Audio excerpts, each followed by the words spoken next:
Peran penting Ibu Prada DR di pembunuhan tukang sate di Bekasi, telepon keluarga sebut suami sakit. Siapa sangka Ibu Prada DR ternyata memiliki peran penting dalam kasus pembunuhan suaminya yang berprofesi sebagai tukang sate. Tukang sate bernama Widodo Cahaya Putra tewas dengan cara mengenaskan di rumah sekaligus warung sate Solo Maswid di Jalan Raya Pejuang Blok C, Kecamatan Medan Satria, Kota Bekasi pada Kamis 29 Juni 2023. Widodo Cahaya Putra ternyata dihabisi oleh anak kandungnya Prada DR sekitar pukul 6 waktu Indonesia Barat. Kasus kematian Widodo Cahaya Putra terkuak pada pukul 13 waktu Indonesia Barat atau hampir kurang lebih 7 jam pasca pembunuhan. Istri korban ternyata sempat berusaha menutupi penyebab kematian suaminya. Burman, tetangga di TKP, menceritakan situasi awal sebelum kabar pembunuhan terkuak. Burman mengatakan awalnya tidak ada yang mengetahui secara pasti korban tewas akibat ditikam menggunakan pisau sangkur oleh anaknya. Istri korban kala itu menelpon keluarga dan berusaha mengaburkan kejahatan Prada DR. Ia mengatakan suaminya meninggal dunia akibat sakit hingga terluka parah. Awalnya itu datang mamangnya, paman pelaku, ditelepon sama istrinya. Sakit, katanya terluka banyak, kata Burman.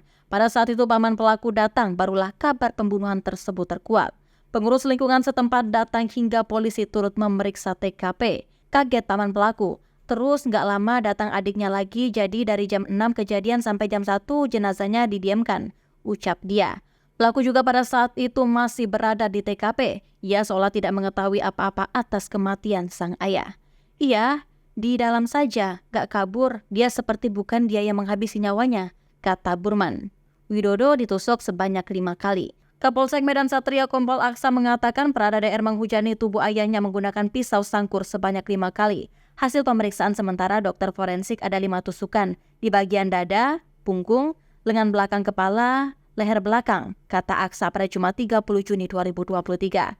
Masih dalam hasil forensik, korban meninggal dunia akibat banyaknya kehilangan darah melalui luka tusuk yang diderita. Akibat luka tusukan mengenai dada, punggung, lengan belakang kepala, leher belakang sehingga karena kehabisan darah mengakibatkan korban meninggal dunia. Pada saat kejadian, korban sedang tidur di dalam kamar. Terdapat istri dan anak perempuan korban di dalam rumah. Pelaku lalu masuk ke dalam kamar, menikam korban menggunakan pisau sangkur hingga mengenai bagian dada.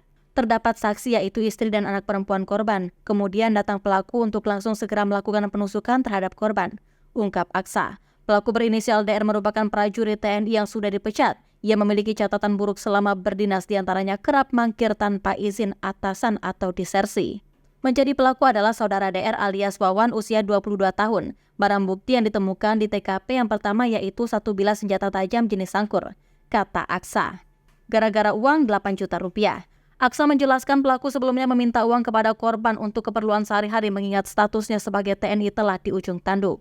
Motif ataupun modus operandi yang melatar belakangi pelaku melakukan yaitu pelaku meminta uang kepada korban namun tidak diberikan sehingga pelaku melakukan pembunuhan terhadap korban, ucap dia. Jumlah uang yang diminta pelaku, lanjut Aksa, sekitar 8 juta rupiah. Uang sebanyak itu tidak diberikan korban sehingga menyulut amarah pelaku.